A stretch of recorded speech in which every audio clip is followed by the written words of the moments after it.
Hi guys! Welcome back to my channel. So, ngayon ay nandito ako sa... Sandali lang, anong pangalan nun? Saan na yun? Nandito siya guys. Wala eh. Sinsovarn Airport Suite. So, kasi ito, kararating ko lang dito dahil galing ako ng Muscat at nagkaroon ako ng transit. So, meron akong 12 hours na gap sa flight. Kaya naman, nag-book ako ng hotel dito. So, hindi siya actually fully na hotel. Ano lang siya, airport suite. Pero, okay naman. So, andito ako sa loob ngayon. Hindi na kasi ako nakapag-video ng flight ko dahil na-late ako ng flight kanina. So, nagtatakbuhan na kami. You're too late, Spider-Man! Weed has been legalized!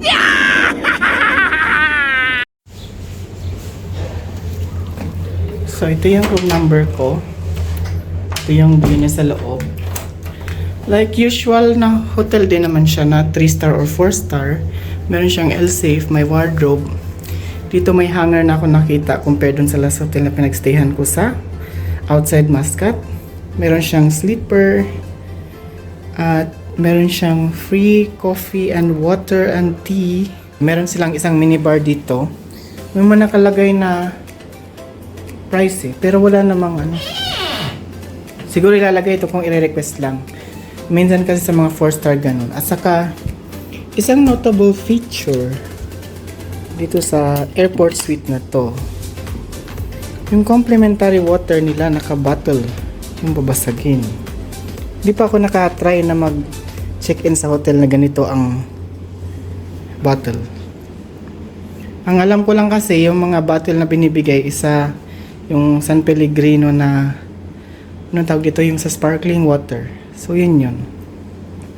So meron akong complimentary water pero naka ano siya, ganyan ang setup. So dahil lang uhaw ko, ininom ko na. May pa-welcome sa TV and may sarili din siyang telephone. Kaya lang as usual makikita yan sa mga transit hotel na marami talagang part na may defect. Kahit paano, meron talaga yan. Hindi yan maiiwasan. So, ganyan. Ito yan siya. Ito yung bed. Ang bed niya is pang 3 tao actually. So, hindi naman ako matutulog dyan dahil lilipad din ako mamayang gabi. Papunta ng Pilipinas. So, dito naman is yung ayan yung sa Ving card niya. So, dito maganda siya kasi modern din.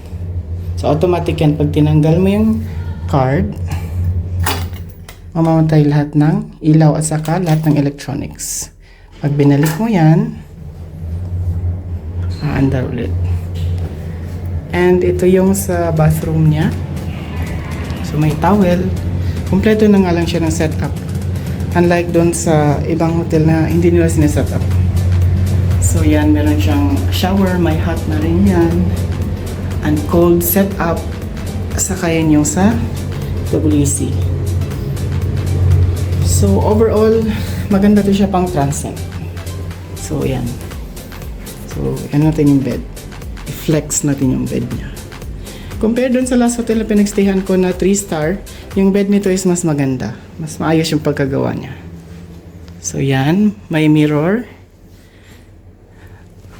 Ang maganda dito, may mga nakakabit na login para dun sa wifi. Ang isa pa dito na notable is meron siyang maliit na terrace. So yan, tignan natin. Yan. So yan, pag gusto mong umupo dito, pwede. So ganito lang siya, is typical. Pero malapit lang to sa airport. Wala pa akong 7 minutes na nag-travel kasi paikot lang siya sa kabilang side. At itong room na to is my connecting room sa kabila. So again, may dilapidated furniture na hindi naman maiwasan talaga. So overall, maayos naman. Sa cleanliness, malinis siya. So yan. Ganito lang yung room. So yun, at ako'y mag-order kasi nga mula pa kagabi dahil nga nalate ako sa flight, hindi ako nakakain. Saka mamadali dahil napagsaraduhan ako ng check-in counter. Mabuti na lang, pagdating ko, hindi ko kasi narinig na tinatawag na pala. May lumapit sa akin, nagtanong ako kung nasaan yung sa bangko. Kasi pinag-combine nila yung tatlong flight kasi doon sa isang check-in counter.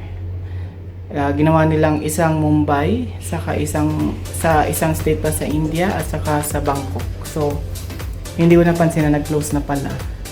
Kaya naman, munti ka na naman tayong maiwan sa flight. Pero okay naman, nakahabol pa din. So, nakapag-check-in ako. Ang boarding is 12 midnight. Pero nag-check-in ako was around 11:45 ng gabi. So, kagabi lang yon. Kasi dapat i-vlog ko yung part ng travel na yon kasi nga maganda siya i-vlog dahil yung sa exit kasi sa immigration din is hindi na siya ganun sa manual. So, by card ng exit ko. So, ang next is mag-order muna ako ng pagkain kasi talagang hindi pa ako kumakain. Nakain muna ako, guys. So, see you later. Kasi pupunta din ako ng city mamaya pagkatapos kong mag-lunch. Kasi lunchtime na ngayon.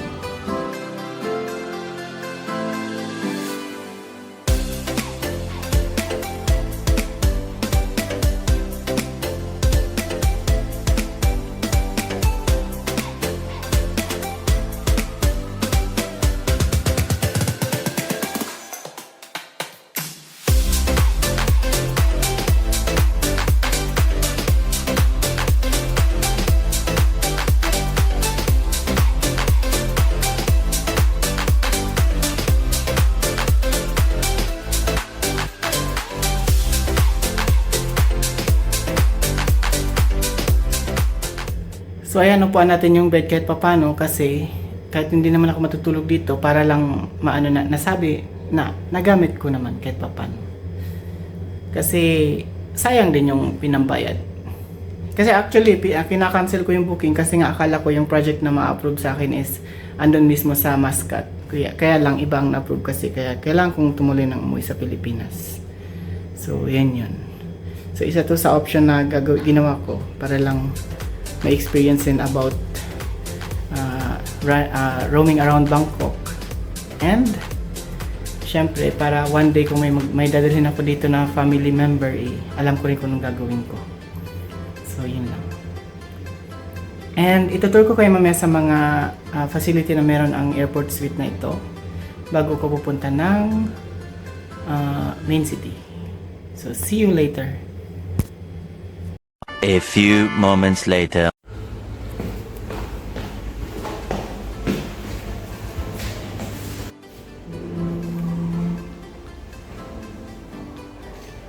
Ito may mini living room dito.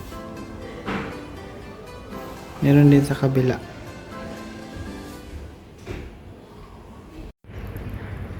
So ayun yung pool nila, hindi makita.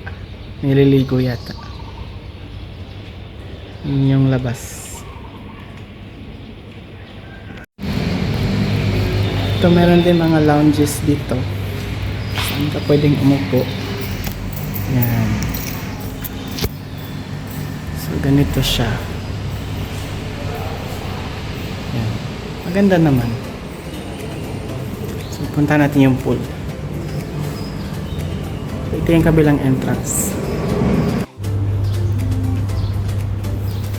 So ito yung pool nila. Gusto mag-swimming, pwede dito. Malapit kaya ito.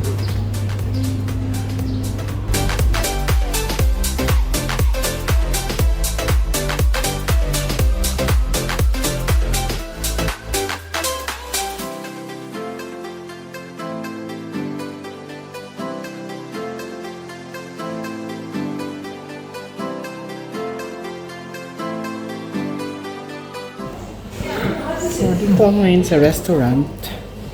Ito yung restaurant nila. Mag-order muna ako ng pagkain dahil hindi ko na kaya. Gutom na talaga. Pupunta na dapat ako ng city. Mag-order muna ako ng food.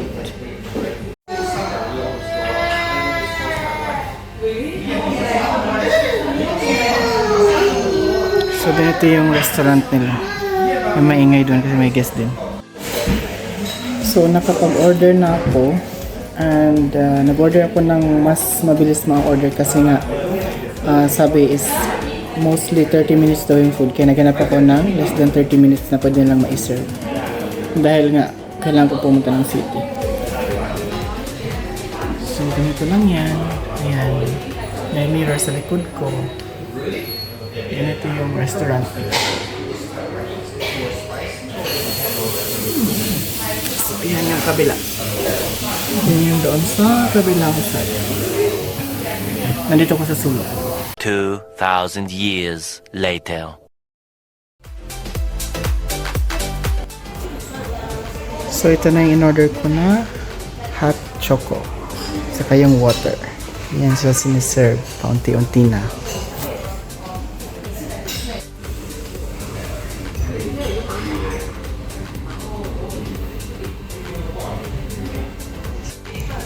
So, ito na yung tom yum nila. Mabango, guys. Masarap pala talaga yung Thailand na pagkain. Totoo yung sinasabi nila. Kasi nandito ako sa Thailand, nasa Bangkok ako. So, sila talaga may gawa nito. So, kain na tayo. So, ayan na yung pork. Pork daw yan na may mga grill daw yan eh. Tikman natin. Pero ang sarap ng tom yum nila. Ngayon masasabi ko nakatikim na ako ng real tom yum, hindi lang yung gawa-gawa doon sa ibang lugar. So alam ko na ang real taste ng tom yum. So ito lahat yung nagastos ko. Ito ay 410 Thailand baht times 1.75. Nasa ano lang to, nasa 700 pesos. Pero ang kinain ko dito is order ng isang hot chocolate, isang grilled pork with herbs and spices, at saka yung tom yum na authentic na Thailand talaga siya. So ito yung pinaka first time ko na nakatikim ng ano na yan, yung tom yum na yun. Talagang sobrang sarap, guys.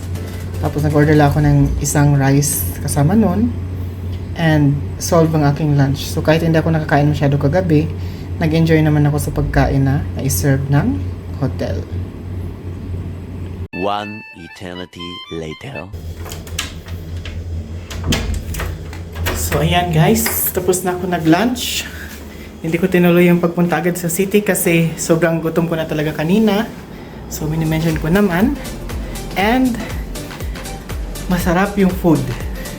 So maglalagay kasi ako ng review din sa TripAdvisor kasi talagang ngayon ko na intindihan na sobrang kakaiba pala yung Thai food. Worth it na i-try. So yun yun. So magbe-base lang ako. And later on, gagawa ako ng isa pang vlog about my tour of Bangkok City. So thank you for watching this vlog. Please don't forget to like, comment, and subscribe to my channel para maging updated ka sa aking mga next uploads. Bye!